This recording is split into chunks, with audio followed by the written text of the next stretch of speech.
ఆంధ్రప్రదేశ్ ప్రభుత్వం మరో కీలక నిర్ణయం తీసుకుంది. రిటైర్ అయిన ఆర్టీసీ ఉద్యోగులకు వైద్య సౌకర్యాల పరంగా పెద్ద ఉపశమనం కల్పించింది. ఇకపై ఏపీఎస్ఆర్టీసీ రిటైర్డ్ ఉద్యోగులు కూడా ఈహెచ్ఎస్ కింద ఉచిత వైద్యం పొందవచ్చు.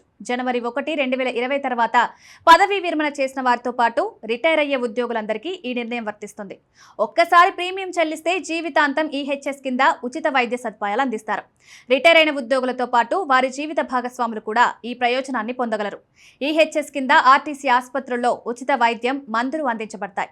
ప్రభుత్వం ఉద్యోగుల హోదా ప్రకారం ప్రీమియాన్ని నిర్ణయించింది. సూపరింటెండెంట్ కేటగిరీ వరకు 38,572, అసిస్టెంట్ మేనేజర్ పై స్థాయి అధికారులు 51,429.